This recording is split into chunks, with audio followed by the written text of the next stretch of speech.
Part 5. Ika-11 kabanata. Isang intimate exercise. Para SAMG lovers. Sa kanyang talumpati sa harap ng grupong Mind Control, sinabi ni GNG. Binanggit ni Simonton ang maraming kaigtingan sa buhay na, kung hindi mahawakan ng maayos, ay maaaring mauwi sa sakit. Ito ay napakabihirang sa aming mga pasyente na magkaroon sila ng magandang pagsasama, sabi niya. Kapag may magandang pag-aasawa sa isang pasyente ng cancer, ito ang isa sa mga pinakadakilang bagay na kailangan nating pagtrabahuhan, isa sa mga pinakadakilang dahilan para manatiling buhay sila. Ano ang gumagawa ng magandang kasal? Wala sa akin ang lahat ng sagot. Ang sarili kong kasal kay Paula ay isang napakahusay na kasal. Ito ay naging mayaman at kawili-wili sa loob ng 30 taon, ngunit hindi ko lubos na naunawaan kung bakit. Marahil ang hindi lubusang pag-unawa ay bahagi ng kung ano ang ginagawang mabuti. Sinasabi ko ito upang maunawaan niyo na wala akong unang karanasan sa malungkot na pag-aasawa at sa makatuwid ay hindi ako dalubhasa kung paano ililigtas ang isa o kung ang isa ay dapat iligtas kapag ito ay nasa matinding problema. Gayunpaman, may alam akong ilang paraan ng pagpapayaman at pagpapabuti ng pagsasama kapag gusto ng mag-asawa na mangyari ito. Maaari mong asahan na magsasalita muna ako tungkol sa sex mula noong. Marami ang naniniwala na ito ang batayan ng isang magandang kasal. I see it more as a result of a good marriage and tatalakayin ito mamaya. Ang pinakamagandang pundasyon para sa isang pag-aasawa, naniniwala ako, ay nasa ugnayan, hindi isang invasion of privacy na uri ng intimacy, ngunit ang uri na nagmumula sa malalim na pag-unawa at pagtanggap. Malapit na akong magmungkahi ng isang bagay na medyo kakaiba, ngunit kailangan ko munang bigyan ka ng ilang background na pag-usapan natin ang tungkol sa nakakataas na kagalakan patungo sa pagtatapos ng kursong Mind Control. May iba pang nangyayari masyadong. Ito ay mas banayad ngunit malalim na nararamdaman. Ang mga mag-aaral, ilang sandali lamang mula sa pagtatapos, ay nararamdaman na sila ay nasa matalik, halos mapagmahal na ugnayan sa isa't isa.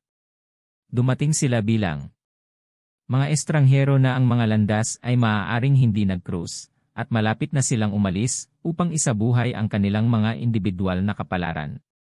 Ngunit ang pakiramdam na ito ng koneksyon sa isa't isa ay madaling magising muli sakaling magkita silang muli.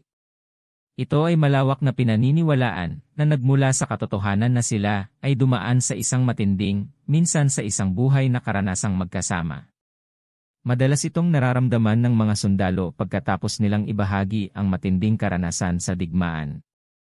Gayon din ang sinumang grupo ng mga estranghero na natagpuan ang kanilang mga sarili na nakulong sa isang hapon sa isang elevator. Ito ay bahagi lamang ng paliwanag, hindi kahit na ang mas malaking bahagi nito. Ito ang bahaging kadalasang kinukuha dahil madali itong mahahawakan. May iba pang mangyayari na susubukan kong ipaliwanag. Sa panahon ng malalim at matagal na pagmumuni-muni, nagkakaroon ng mga koneksyon, ang mga isip ay sensitibong tumatanggap at malumanay na naantig ng ibang mga isipan sa mga paraang pamilyar lamang sa mga taong buong buhay ng magkasama. Karamihan sa mga instant intimacy ay mababaw at mali at nag-iiwan sa amin ng kaunting hindi komportable. Sila ay tumagal lamang ng maikli.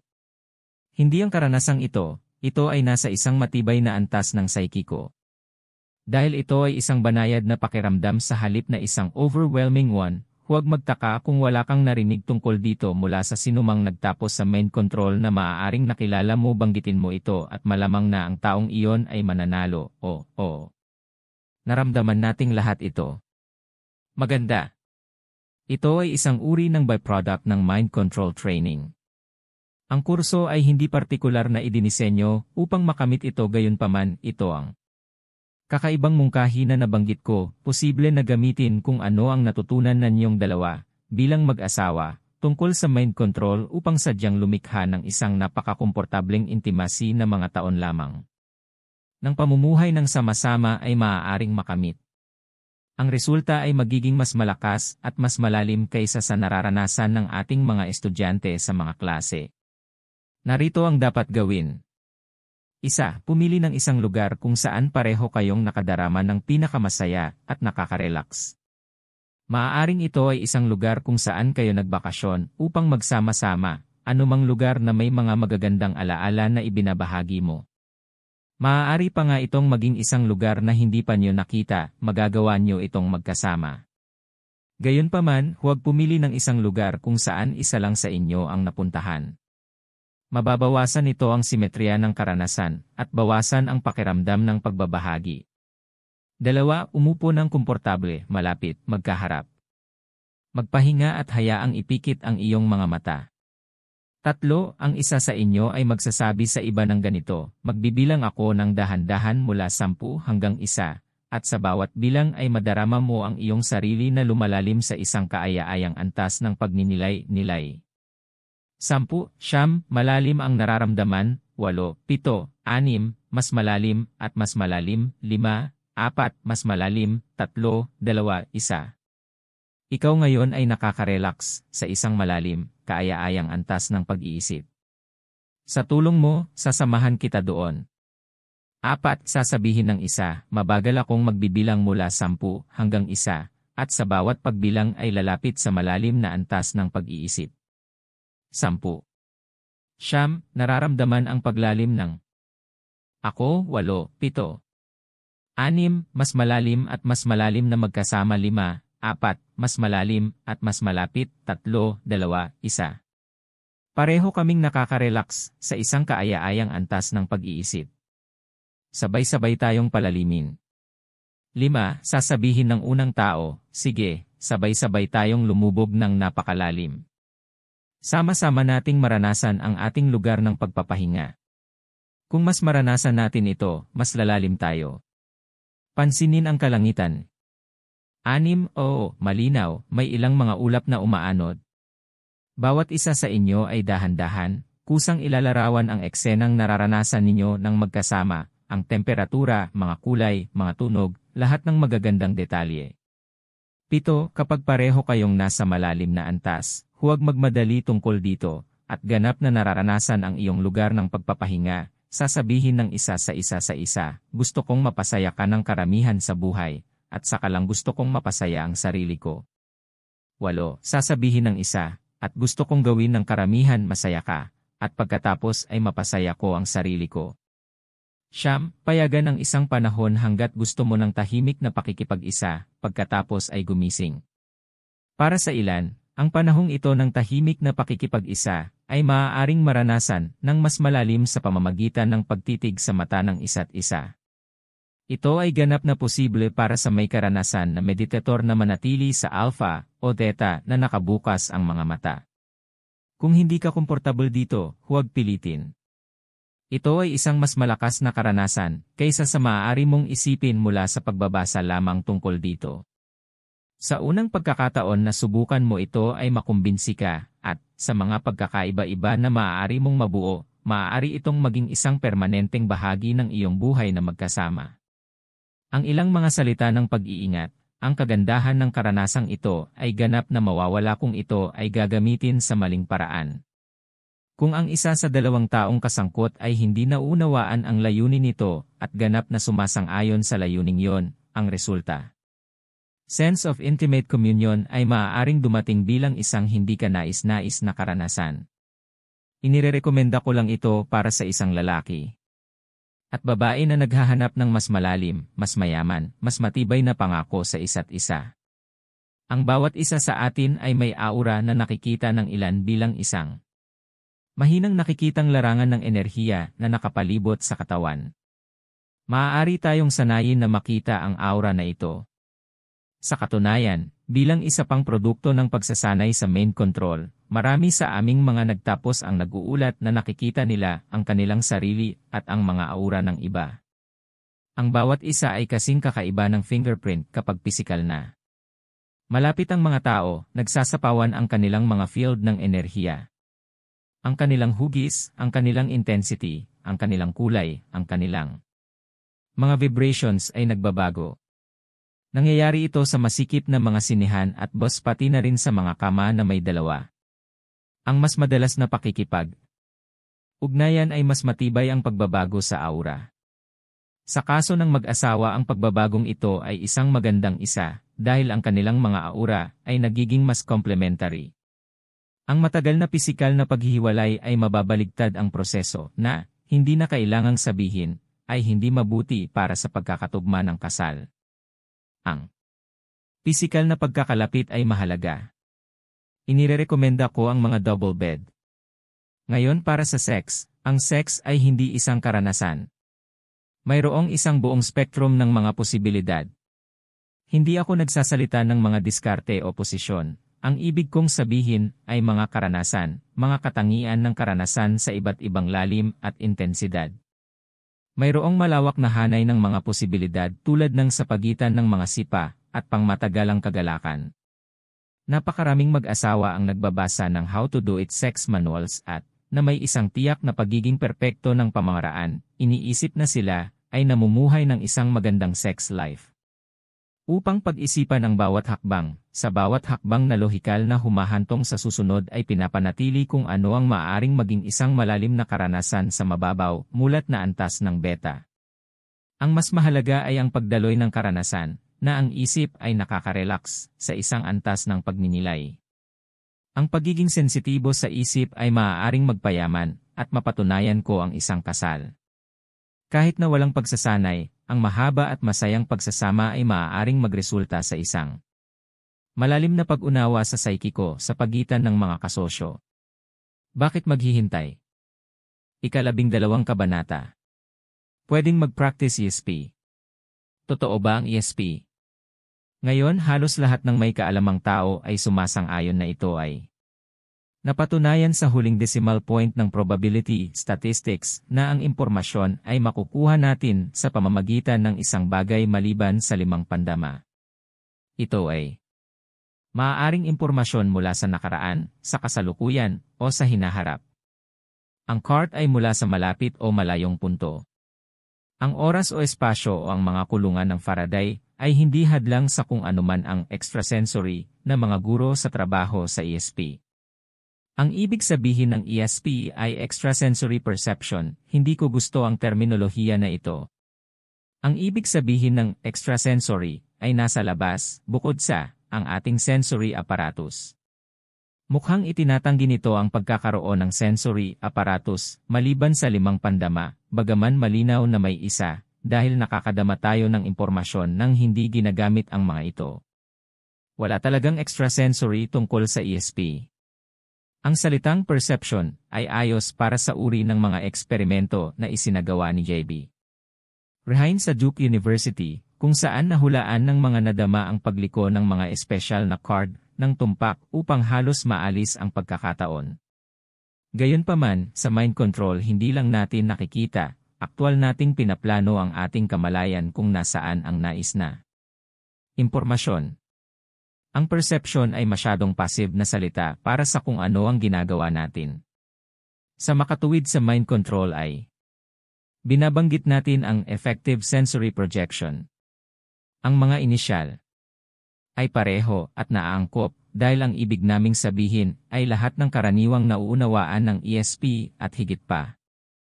Upang maranasan ang ESP, ang mga mag-aaral ng mind control ay hindi dumaan sa mga pagsasanay sa paghula ng card. Ang mga ito ay naglalayong malaman kung ang mga tao ay psychico. Alam na natin na sila nga at sa makatuwid ay itinakda natin ang ating sarili ng isang mas malaking gawain, ang sanayin sila na gumanap ng psychico na may tunay na pakikisalamuha sa mga paraang kapanapanabik na nakakaranas sila ng isang uri ng espiritual na mataas na napakatindi na ang kanilang buhay ay hindi na muling magkakatulad. Dumating ito sa pagtatapos ng halos 40 oras ng pagtuturo at pagsasanay. Kami ay regular at mapagkakatiwalaan na nagsasanay sa mga tao upang gumana sa isip, nagawa na natin ito sa mahigit 250,000 nagtapos. Sa oras na natutunan mo na ang lahat ng mga diskarte sa aklat na ito, magiging maayos ka na sa iyong paraan upang magsanay ng ESP. Magagawa mong makapasok sa malalim na antas ng pag-iisip at manatiling ganap na mulat, at magagawa mong mailarawan ang mga bagay at kaganapan halos sa kabuuan ng 5 senses na katotohanan. Ito ang 2 gateway sa psychic world. Sa mga klase ng mind control, ang mga mag-aaral ay malapit ng mag-opera sa psychic sa pagtatapos ng ikalawang araw, at sa pangatlo, ay aktwal na gumagana ang mga ito sa psychic, upang maipakita ang kanilang kamalayan sa labas ng kanilang katawan. Nagsisimula sila sa isang simpleng ehersisyo sa visual na imahinasyon. Sa napakalalim na pagninilay-nilay ay ipinakikita nila ang kanilang mga sarili sa harap ng kanilang sariling mga tahanan sa pamamagitan ng pag-iisip na naroon sila. Maingat nilang pinapansin ang lahat ng kanilang nakikita bago sila pumasok sa harap ng pintuan upang tumayo sa kanilang sala na nakaharap sa timog na pader. Nakikita nila ang silid na ito sa gabi na nakabukas ang mga ilaw, pagkatapos ay sa araw na may sikat ng araw na pumapasok sa mga bintana, at pinag-aaralan ang bawat detalyeng natatandaan nila. Pagkatapos ay hinawakan nila ang timog na pader at pumasok dito. Ito ay maaaring mukhang kakaiba sa iyo, ngunit ito ay ganap na natural sa mga dumaan sa masinsinang pagsasanay sa visualization. Sa loob ng dingding sila ay kung saan hindi pa nila napupuntahan, kaya't sinubok nila ang kanilang bagong kapaligiran sa pamamagitan ng pagpuna sa liwanag, mga amoy, temperatura, at sa pamamagitan ng pagkatok sa loob ng dingding, ang katigasan ng mga materyales. Sa labas ng dingding muli at nakaharap dito, binabago nila ang kulay nito sa itim, pula, berde, asul, at violet, pagkatapos ay ibinalik ito sa orihinal nitong kulay. Pagkatapos ay humawak sila ng upuan, walang timbang sa dimensyong ito, at pinag-aaralan ito sa dingding habang binabago nila muli ang kulay nito. Ginagawa nila ito gamit ang isang pakwan, isang lemon, isang orange, 3 saging, 3 karot, at isang ulo ng lettuce. Kapag natapos na ang session na ito, ang unang mahalagang hakbang ay ginawa upang ilagay ang lohikal na isip sa likod na upuan at ang mapanlikhang isip sa harapan kung saan ang mga kontrol. Sa uri ng mga pagsasanay na inilalarawan ko ngayon, ang lohikal na pag-iisip ay nagsasabi sa mag-aaral, hindi, huwag sabihin sa akin na ikaw ay nasa loob ng isang pader o ibang kakaibang lugar. Alam mo na hindi maaaring yon, upo ka dito.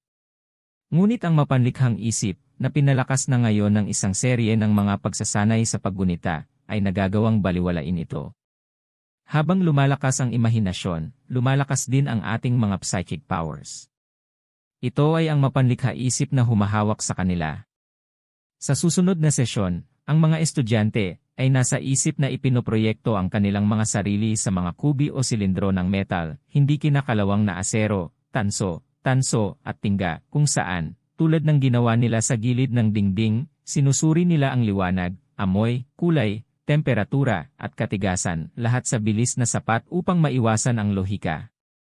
Gumagawa ng kanilang paraan mula sa simple, hanggang sa mas komplikadong pag-aayos ng mga bagay, sinimulan nila ang kanilang projection sa buhay na bagay na may isang puno ng prutas.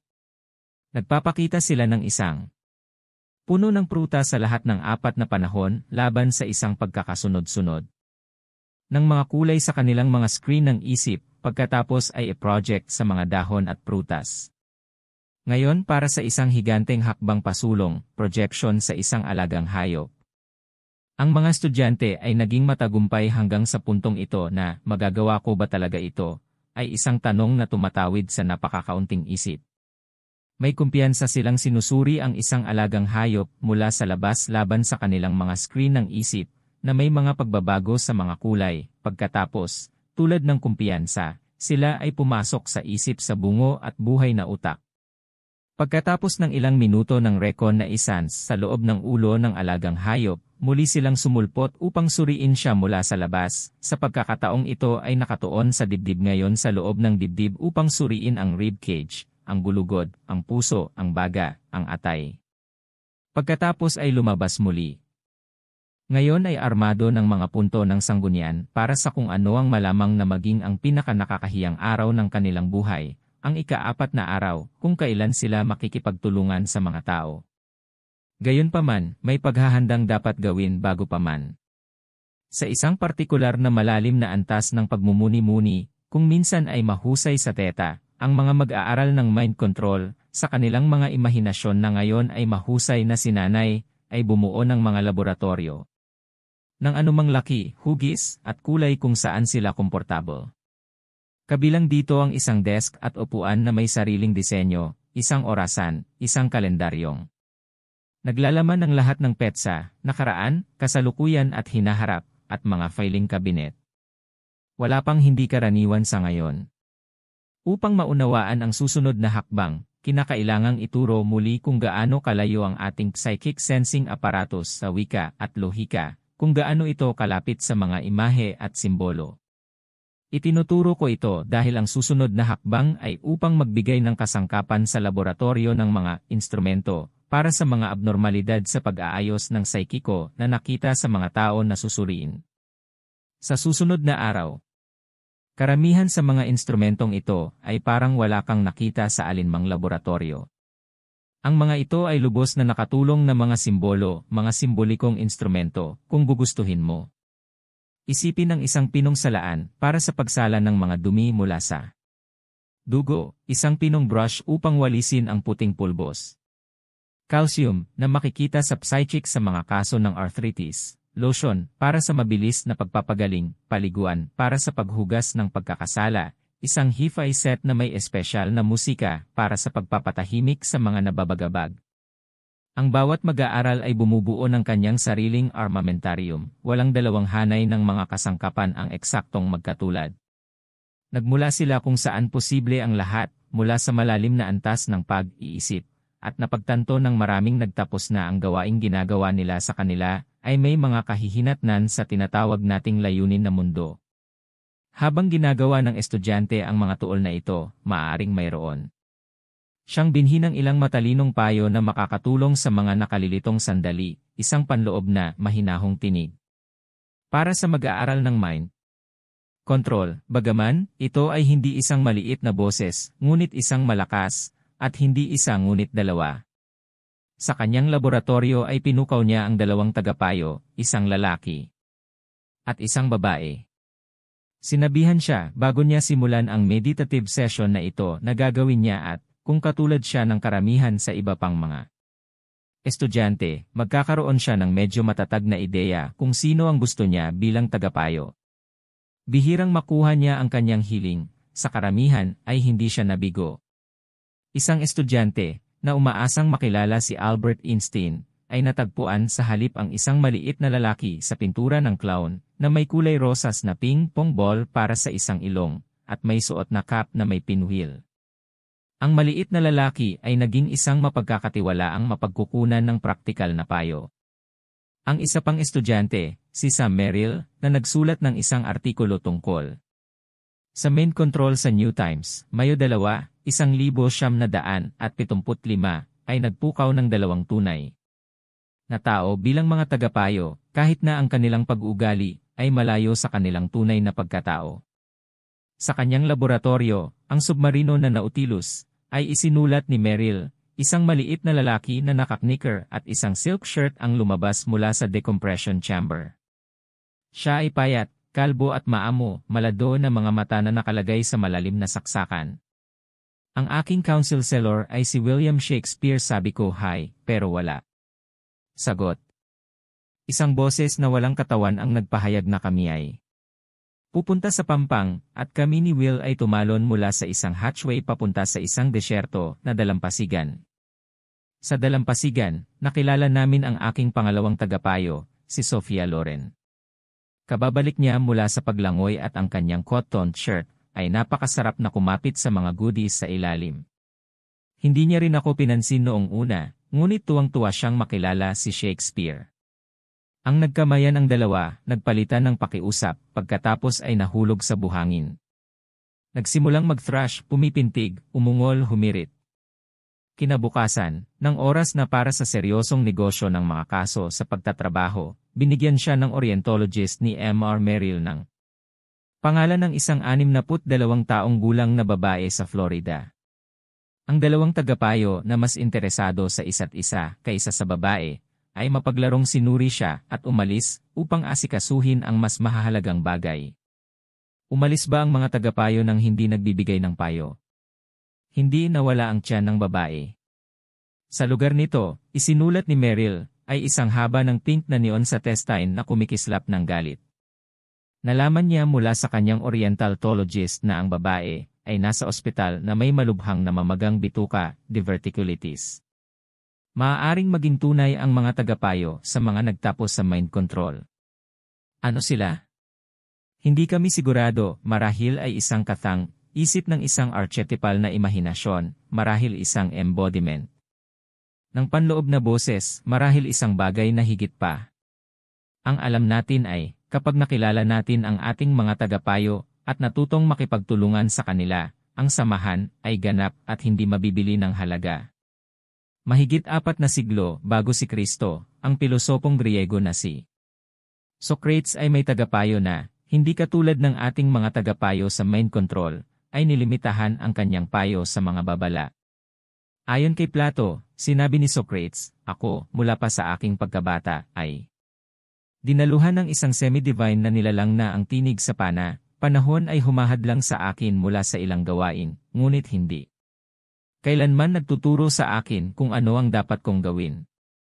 75 ang isa pang manunulat, si Xenophon, ay sumipi kay Socrates na nagsasabing, hanggang ngayon ang boses ay hindi kailanman nagkamali. Tulad ng makikita mo sa lalong madaling panahon, isang nagtapos sa mind control, ang mga lalaki sa kanyang laboratorio, kumpiyansa na kumonsulta sa kanyang mga tagapayo, ay isang taong may napakalaking kapangyarihan na makinabang sa kanyang sarili at sa iba. Sa puntong ito sa mind control teaming, ito ay naiintindihan, ngunit hindi pa nararanasan. Kinabukasan halos manginig ang hangin sa inaasahan. Maging ang mga graduates na bumabalik sa atin para sa refresher, ay nararamdaman ito. Sa ngayon, lahat ng naranasan ng mag-aaral ay sa kanya lamang nakikita sa pagkapribado ng kanyang sariling isip. Dumating na ngayon ang sandali ng pagtatanghal upang makita ng lahat. Mayroong dalawang pagsasanay sa pag-iisip bago pa man, parehong pagsusuri sa kaisipan ng katawan ng isang kaibigan, halos tulad ng ginawa ng mas maaga sa mga alagang hayop, ngunit sa oras na ito sa mas functional na detalye. Sa pagkumpleto nito, magkakapares ang mga mag-aaral. Ang isang miyembro ng bawat pairs ay tinatawag na psychorientologist, at ang isa ay psychic operator. Ang psychorientologist ay hango sa psychorientology, isang salita na aking nilikha upang ilarawan ang lahat ng ginagawa natin sa mind control, nangangahulugan lamang ito ng pag-orient sa isip. Isinulat ng psychorientologist sa isang card ang pangalan ng isang taong kilala niya, ang kanyang edad, ang kanyang pangkalahatang kinaroroonan, at isang paglalarawan ng ilang pangunahing pisikal na paghihirap. Ang psychic operator, minsan sa tulong ng kanyang psychorientologist, ay pumupunta sa kanyang antas, marahil sa una at huling pagkakataon na may nanginginig na kumpiyansa sa kung ano ang kanyang gagawin. Kapag senyales siya na handa na siya sa kanyang antas, sa kanyang laboratorio, sa presensya ng kanyang mga tagapayo, sinasabi sa kanya ng psychorientologist ang pangalan, edad, kasarian, at lokasyon ng taong may pangalan sa card. Ang trabaho ng psychic operator ay alamin kung ano ang mali sa taong ito na hindi pa niya nakikilala at hindi pa naririnig hanggang sa sandaling ito. Sinusuri niya ang katawan ng taong ito, sa loob at labas, sa maayos na paraan na ang kanyang imahinasyon ay sinanay na gawin, sumasangguni sa kanyang mga tagapayo kung kinakailangan, marahil ay pakikipag-usap sa tao mismo. Ang psychic operator ay hinimok ng kanyang psychorientologist na mag-ulat ng mga natuklasan habang siya ay nagpapatuloy na magpatuloy sa pagsasalita, kahit na sa tingin mo ay nanghuhula ka. Kadalasan, ganito ang tunog ng isang session. Ang sumusunod ay batay sa isang tunay na kaso, psychorientologist, ang pangalan ng taong inilista ko dito ay si John Summers. Siya ay 48 taong gulang, nakatira sa Elkhart, Indiana. 1, 2, 3. John Summers ng Elkhart, Indiana, ay nasa iyong screen na. Ngayon, damhin, i-visualize ito, isipin mo, likhain mo, alamin na nandyan siya, tanggapin mo na nandyan siya. Iskan ang katawan sa iyong katalinuhan mula sa kung saan alam mo ang ulo hanggang sa kung saan alam mong ang mga paa ay pataas at pababa, minsan sa isang segundo. Habang iniskan ang katawan sa ganitong paraan, payagan ang iyong imahinasyon na pumili ng 3 lugar ng pinakamalaking atraksyon. Panatilihin ang bilis ng pag-scan ng sabay-sabay sa 1 segundo at banggitin sa akin ang mga lugar ng atraksyon habang papalapit sila sa iyo. Madarama mo na parang gumagawa ka, kaya sabihin mo sa akin lahat ng pumapasok sa isip mo. Psychic operator, dinala niya ang kanyang kanang balikat ng kaunti pababa, medyo pasulong. Lahat ng iba ay tila okay. Maliban sa kaliwang bukong-bukong tingnan na tinibdein G. Lo, lahat ay mainit-init, medyo malamig sa kanan, mas madailyim-ig. At mas. Ang kanyang kanang baga. Wala na. Ay. Ngayon sa bukong-bukong iyon. Mukhang okay, medyo. Tulis-tulis na puting linya doon, masakit sa mamasa-masa na. Panahon.